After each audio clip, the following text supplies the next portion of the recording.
Hello, everyone. Welcome to Team Jack Live, every episode on Thursday at 1 o'clock Central Time. As we continue to navigate through these uncertain times, we want to make sure we stay connected to all of our supporters, all our donors here at Team Jack, which is why we decided to launch this web series. So we hope you can enjoy today's show, as well as you can come back and join us every Thursday here. Today, we have a very special guest. I'm very excited to join here.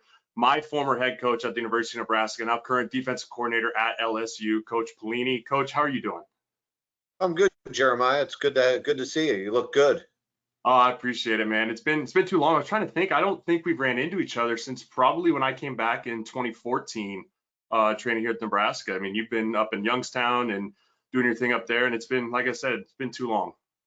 I know it has been, and I've been so busy, and I haven't really got back. Every year I want to come back for the Team Jack thing, and it always hits at a tough time for me at the end of February, right after recruiting and that type of thing. So hopefully one of these years I want to get back and reconnect with everybody.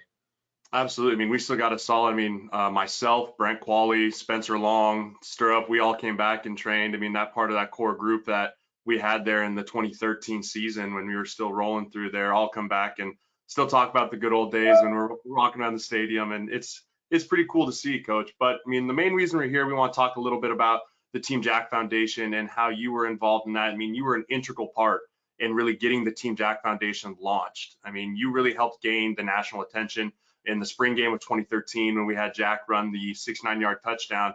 And I personally can remember you coming in the night before the spring game and telling us that we were going to do this. And I don't think any of us, including myself, really understood the magnitude of what that was going to be. Kind of how did that all get started? I mean, who approached you? How did that become a thing? And how did it really turn into what it has turned into today? Well, kind of obviously through Keith Zimmer, Rex. I mean, I kind of came into to got to know. We ended up bringing. If you remember, we brought Jack and his family Mm-hmm. down for practice, and we just got to know him. And some in the staff. We were sitting there leading up to the game, and how spring games are. They get boring after a while, and you want to put on a good show for the fans. And we were talking about different things leading up to the game. And I don't remember who it was. We were sitting around as a staff, and we were like, "Well, wouldn't it be cool to get Jack involved?" And so we started throwing ideas around. So I said, let's get him on the phone. Let's get Andy on the phone and find out if they'd be interested, because then you had to check with compliance and all the other things in the NCAA, and so we put it all together pretty quick, and Andy and Jack were excited about it, and we just kind of threw it together at the last minute. And kind of what you were saying, Jeremiah, I'm a kind of a social media moron. I mean, I don't have any idea. I mean, I don't really partake in all that stuff, and I had no idea. I never would have thought it would have became what it was. In fact, I was shocked, like when the game was. I thought it was a really cool moment. And then that night, it being on ESPN, and it just kind of went all, as they say, viral. Um, it was an awesome thing. It was a great thing for Jack and for the foundation, and helped to jumpstart a great cause. Yeah, I mean, Coach, you've been a huge part of Team Jack. I mean, you've been the support of the foundation. Each year you donate back to the gala. I know one day we'll hope to get you back there. And so on behalf of Team Jack, from the beginning there with the run to right now, we all want to say thank you so much. I mean, your support never goes unnoticed. Your name gets brought up every year at the gala, and I'm very, very proud to call you my head coach and a mentor to me, because again, you shaped something that I'm still doing to this day with Team Jack because you allowed something like that to start.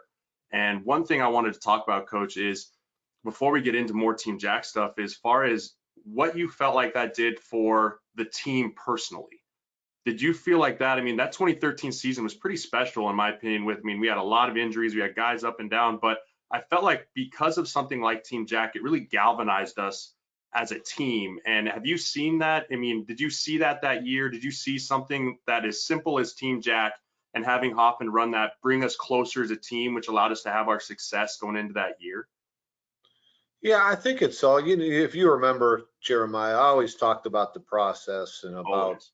about something about it, try to equate football to life and to the things you're going to go through, and really talk about things that are really bigger than football. And if you remember when we were how much did I really talk about football? Not a lot.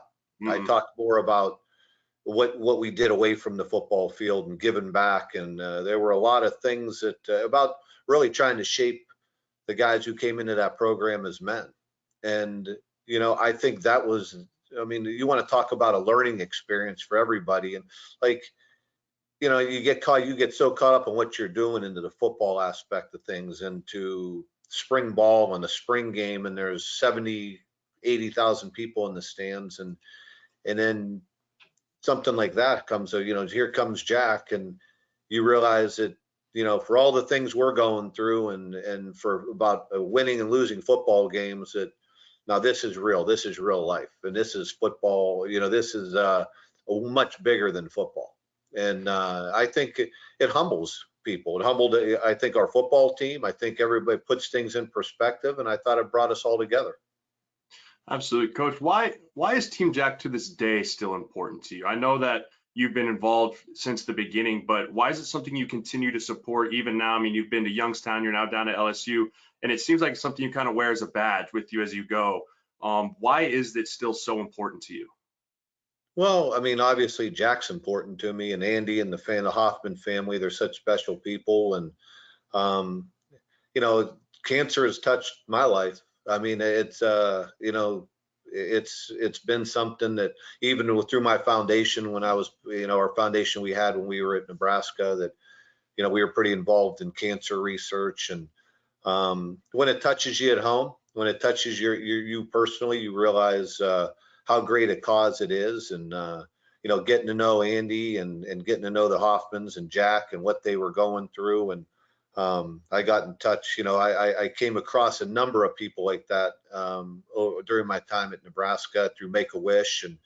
And I got to tell you, it humbles you, and it puts things in perspective for you. And I'll support Team Jack till the day I die. And it's we're not real. I don't talk about it a lot, and I'm fairly quiet about it. But it's something that is important to me. And to me, life's about relationships. And fortunately for me, God brought the Hoffmans and Jack in all of our lives, not just mine.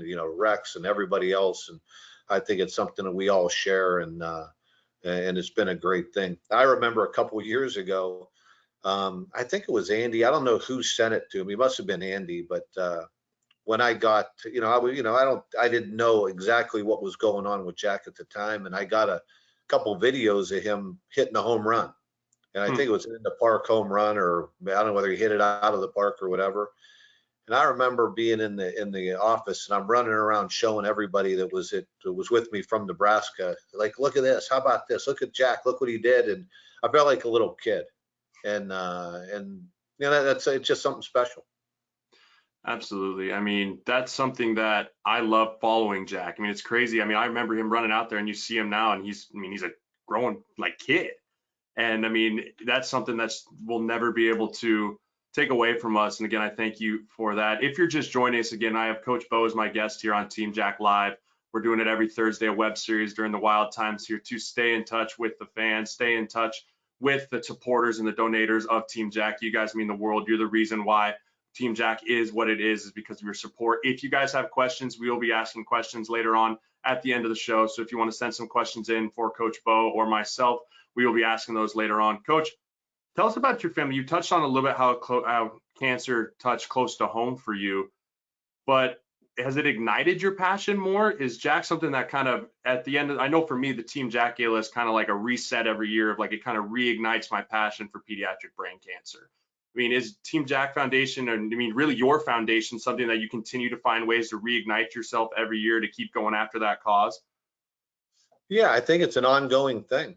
The older you get, Jeremiah, I feel like I'm 100 years old now. But the older you get, uh, the more experience you have with it, unfortunately. And different people in your life get touched by cancer. Jack obviously being one of them with pediatric brain cancer, but you also have, I've had I lost my mom to bone cancer, and my sister, she recovered from breast cancer, and you go on and on as you get older. And I lost some friends to cancer, so it's something that, like you say, every year when the gala comes along, we usually I get in touch with the foundation, or the foundation gets in touch with me, and like you say, it just kind of reignites, a cause that I think a lot of people not only across our country, but across the world share in the fight against cancer.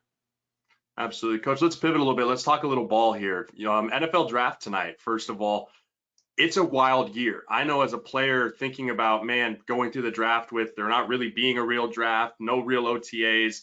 But let's talk about your world. Let's talk about college football here for a second. What has this been like having first-year defensive coordinator down at LSU being back with no spring ball?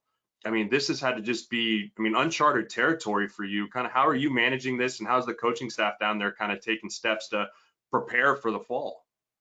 Well, I had 3 days of spring ball we got in, and that's it. And since then I haven't really been in the office. I've been holed up with the family, and we've been doing a lot of things remotely, having some, kind of coaching up the staff and getting together on the same page as a staff and meeting with the players. And we have through Zoom and doing kind of like what we're doing now, online meetings, and we can do that and trying to monitor their academics. And you do everything you can every day to compete and to try to get your guys, prepared. There's a lot up in the air as to when we'll get them, when we'll get in the same room with our guys, and when we'll get back together and they can start working out in the facility. There's a lot up in the air. And I think, you hear a lot of things, and I get a lot of questions is, what's going to happen with football season and when's it going to start? And I don't think anybody knows right now. I think it's all speculation.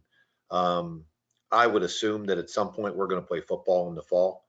But I think that to speculate right now, because I think we all know that medically anything could happen over the next. Right. Heck, they could have somewhat of a cure or tests. Things can change day by day, and I think that the approach we've taken down at LSU is let's go day by day, control what you can control every single day, and try to do the best you can to prepare and get ready. And when the time comes, we'll be ready to play football. But there are more important things, obviously, that everybody is going through at the moment.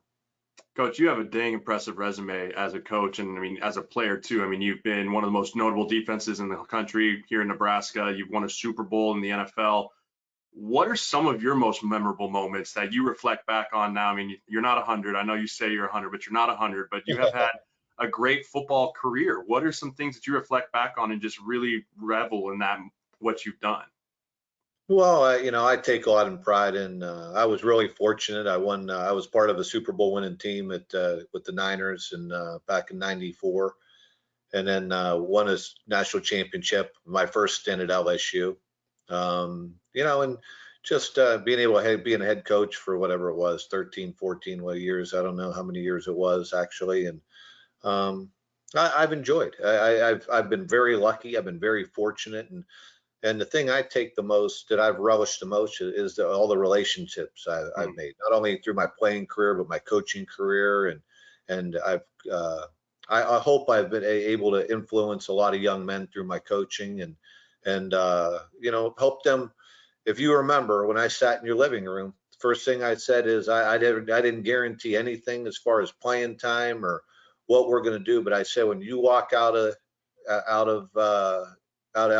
Nebraska, you're going to have your degree, and you're going to be more prepared for the next step in that life than you were at that time. And I take a lot of pride in that. We achieved a lot academically, as you know. We were all together, and I think we won a lot of football games together. Absolutely, Coach. And that's one thing I think that people sometimes don't understand is I remember you telling my dad sitting in that living room is like, I'm going to treat him like I treat my son. And I think that that's a sign of a really, really good coach, because that shows the love for your players, but also shows you're not afraid to discipline your players. And that was one thing you were hard on us. I was just telling my wife, actually, I was like, man, I still kind of scared of Coach Bo a little bit, because you always had that healthy fear, but it was a respectful thing, because I knew you always wanted the best for me. and you wanted the best for our players here at Nebraska. And you didn't lie, Coach. I left Nebraska ready for the next steps in life, and I thank you for that again. And I know a lot of the guys that were on those teams with me for those 5 years say the exact same thing. So you went up to Youngstown, you did your thing up there. You're now back at your second run at LSU. Are you excited to be back down in the Bayou? Are you ready to go? And most importantly, can you understand Coach O? Because I cannot. Yeah, he's not as excited when he talks to us as he is on sometimes, but he's really organized. It's a good fit. I never worked with Coach O before, but we have some mutual friends, one notable one being Pete Carroll, who we both work for. And I think that's a little bit how the connection happened. And yeah, I think I had a great time with my first time at LSU, and I've had a number of opportunities over the last few years to move on, or to take different positions, some head coach, some coordinator jobs, some college and NFL. And LSU was one that my wife and I and my family, we had a great time there. It was so it was kind of an easier decision for us to make. If I was going to move on, it was going to be for the right place and the right job. And I have a lot of friends there, and so it became a little bit easier.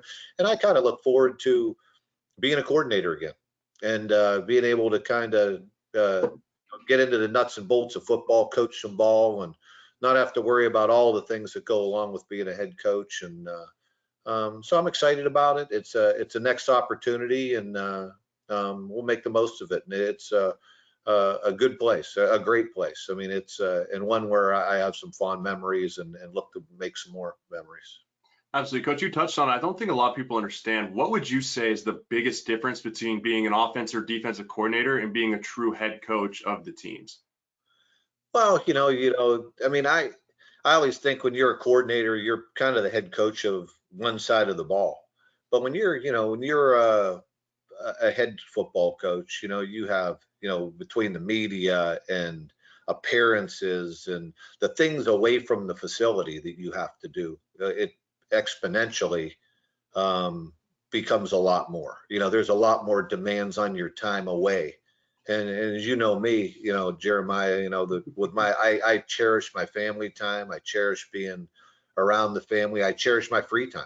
That you work hard as a football coach, and I like to work out. I like to run. I like to play golf, and that becomes a lot harder to do when you're a head football coach. And to a certain extent, the recruiting becomes amped up that much more when you're the head coach, because you're involved with every single recruit. So it's magnified. I'll put it that way when you become the head football coach. And which obviously all those things take away from the amount of time you can really spend on doing what I really love to do, and that's coach. Absolutely, Coach. Your defense has always been one to definitely have to study on and coach on. And I know that this is killing you not being able to get in there and get your hands with the players and get going there too. I guess one of the last questions we have for you here before we get into the audience questions, Coach, is how has this playing the sport and coaching the sport really changed your life? I mean, everyone has a unique story of how football has changed their life. I mean, for me, it was my ability to support my family with the NFL, and now it's going to be me going into being an agent. But for you, you have been able to play it, you've been able to coach it, you've been able to mentor people. Like, what is this game done for your life and your family? Well, I think back, I mean, obviously it's enabled us to, we've seen a lot, we've moved around. I mean, my kids have experienced a lot of fun things. I think I think moving around has really made us closer as a family, because, they spending a number of times, I mean, heck, we were all three of my kids were born in different cities. We lived in Oklahoma, Nebraska twice, Louisiana, back to Nebraska again, and then obviously then back home to Youngstown, and then now we're heading back down to LSU. But the one constant through all those moves, number one, my kids learned how to kind of deal with adversity in some ways, to move around, have to make new friends, and learn some different cultures. But the one constant through the whole time was was us, was our family, the 5 of us. And I think that's something special. And yeah, we had extended family all the time in Youngstown, and with my family and Mary Pat's family, and all our extended family. But the one constant, we didn't have a lot of times where we were going to Thanksgiving dinner, might be a couple relatives in town, but it was us. And then Christmas, we had our own little traditions because we were always getting ready to go to a bowl game, no matter where we were coaching. And so that's been something special. And I think, like I said, being able to develop young men and being able to have impact on kids' lives. And not just as a football players, but more importantly, as men, as students, as helping guys get through problems, and shape kids and enable kids and teach them what it takes to grow up and be a man. And I think that's something I took pride in, that we as a staff took pride in. And I think that's something that I really enjoyed, that aspect of coaching. Absolutely, Coach. All right, we're going to get into some questions from the audience here, Coach. First one is update on your son Patrick doing at Notre Dame. You must be just super pumped for him, super excited for him, but how's he doing up there?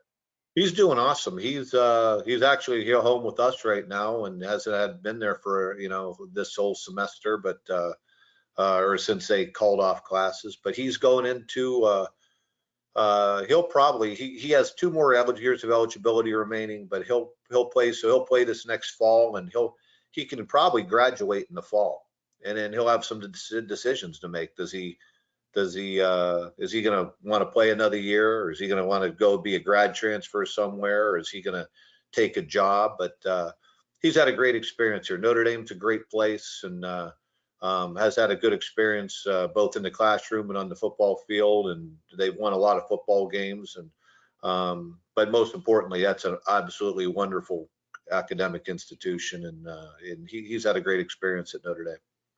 That's awesome. I'm super proud. I'm super pumped for him. I remember him running around the football offices when I was in school, and seeing him out there doing his thing is awesome. All right, kind of a crazy question here, but if you can invite 3 people to dinner, who would it be and why? Any 3 people in the world, Coach. Current people or people from the past? Past 2. We'll do it all. Oh, who would I bring to dinner? I'm trying to think. Michael Jordan would be one. Okay.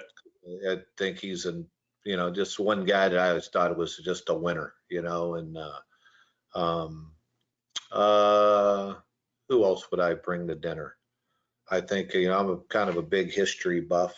Probably, that's a tough question. I think of some people, from back during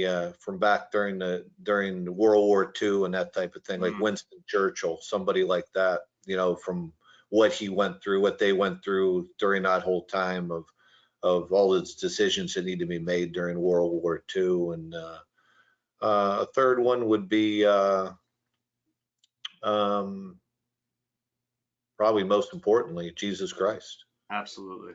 I always say, I think that'd be very, very cool.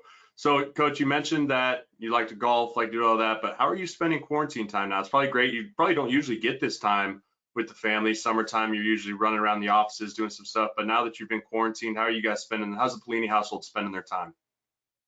I pretty much get up every day. We work. I get my workouts in, and then I'll do a little bit of football maybe on the computer. I have a meeting with my players every day around 5 or 6 o'clock, and some days we have staff meetings, but a lot of movies, a lot of Netflix, and we've watched. I actually sat with my girls and watched the whole Harry Potter series, which I never thought in the world I would ever do. But, actually enjoyed it. It was pretty cool. But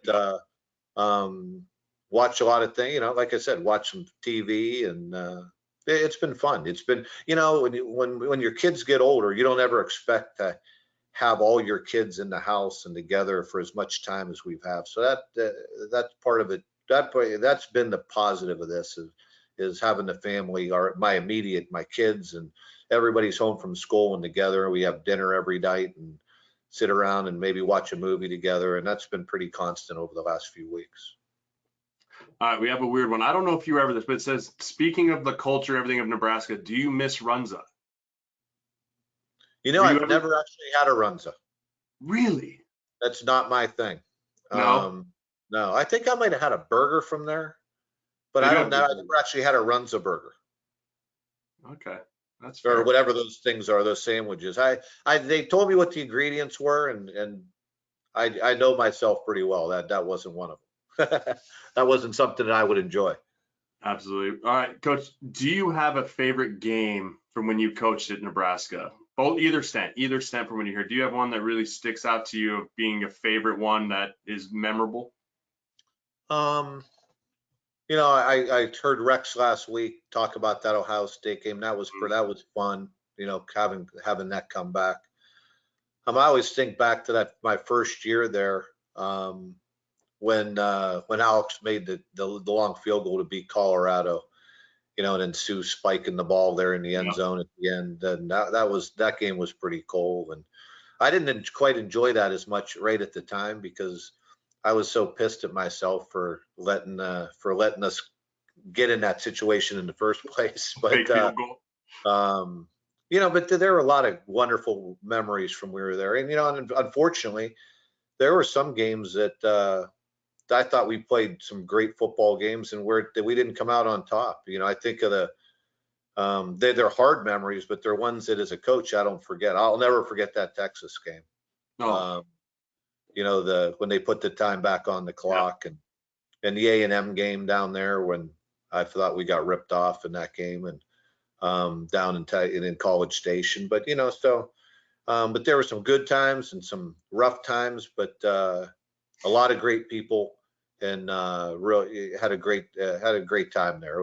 I really enjoyed my experience at Nebraska, and just have so many, not only the players and the coaches that I was around, but some great people that I'll be friends with for the rest of my life. Yeah, I mean, for me, Coach, that 2013 bowl game when we beat Georgia down there in the rain is That one was that I'll pretty never cool. Oh I'll yeah. never forget that one. Being just with what we went through that season with Taylor getting hurt and having Ron and then Tommy and then the Hail Mary. I mean, it just seemed like that whole season was just such an up and down, and to finish it on that big note there, being my senior year with that class that we had, was pretty cool. Also for the Colorado game, I was actually on a visit to that game, so I was there for that one too. And I mean, we experienced some pretty cool stuff through our years there, Coach, and that's a fun time. As we're wrapping up here, the last question that we're getting here, and I'm sure you've heard this question quite a bit. When you came out of the tunnel with the cat, how did that all come to be? Who brought it up? Was it your idea? Like, how did that all come to fruition? I still haven't heard the answer to this. I think it was my idea, and I was just looking at something to have fun with. Let's face it, Jeremiah, that whole faux Pelini thing with the cat was kind of a thorn in my back a little bit.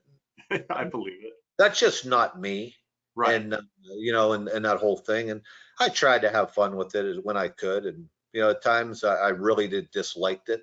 That whole thing. I know a lot of people thought it was funny. I always didn't think it was funny, but I was like, let's have some fun with this thing. And I don't even remember I think it was somebody in the PR department or in sports information. I think it was, I can't remember whose cat that was, um, having kids, I was all about the Lion King and walking out and holding that thing up. And we had a lot of fun with it. It was, the funny thing about that is there's a lot of people to this day who think that was like, that, that I really did have like a cat. Really? And I got to tell this story. So one Please. day we're playing or I'm at the Big Ten Media Day. I think it might have been going into my last year at Nebraska. And so the last thing you do is you go to a luncheon. And right after the luncheon, I was heading over to grab my bags. So I had checked them at the bell stand, grab my bags, and then go catch a plane to go home. And so I'm standing at the bell stand, and the fans are kind of walking behind me, and the guy walks up behind me and he says, "Coach Bo, where's your cat?" And I said, "Hey, it's up in my room. I got to go grab it before I go catch the plane." And he looks at me and he says, "Oh, that's really cool of the hotel to let you bring your cat with you." And I turned and looked at him like, "Is this guy serious?" But he thought I was dead serious. And I was like, oh my God, people actually think that, like, people come up to me and they're like, do you really love cats? And I'm like, no, I got dogs. You're a big dog guy. Yeah, exactly. So I don't know, but we just said, let's have some fun with it. And we did. Absolutely. Well, Coach, that's going to wrap it up for this episode. We can't thank you so much for joining us and having the time today again to talk about Team Jack. Team Jack Live will be every Thursday at 1 o'clock as we do this web series before to stay in. So please stay tuned. Before we end, we're going to do something pretty fun, though. For the next 30 minutes as we end this web seminar, if you go to the donation and make a Team Jack donation of any amount, you can receive a Jack Hoffman rookie card. And again, you will also be entered to win a Bo Pelini signed item if you just go to www.teamjack.org/live to make a donation. And that's it, Coach. I thank you so much for joining us. I really appreciate you taking the time, and we're excited to watch you down at LSU, and I hope we can reconnect soon. I appreciate it. Same here. I look forward to it, Jeremiah, and thanks for everything you're doing for Team Jack, and wish everybody well for me. Absolutely. Will do, Coach. Thank you. Take care. You too, buddy. All right, guys. So for our last announcement here, next week on April 30th at 1 p.m., I'm excited to announce our next special guest. I will be hosting a live chat with the one, the only Larry the Cable Guy. You won't want to miss this one, man. It's going to be awesome. Again, it's going to be right here, teamjack.org/live. Make a donation, register for next week's event. We're going to have some really good times, really good talks with Larry. I've met him a few times. He is obviously one of the funniest people on earth, but he's also a huge supporter of Team Jack, which is what makes this even more fun to do. Again, Thursday, 1 p.m., get signed up, and we're just going to go ahead and continue to have fun for this. So again, thanks for being our guest today. We appreciate all you do for Team Jack. We appreciate what you do for kids fighting brain cancer. If it wasn't for you guys, we wouldn't do things like this. So again, we thank you so much. Looking forward to see you again here next week. I'm your host, Jeremiah Sirles with Team Jack Live. We'll see you guys next week.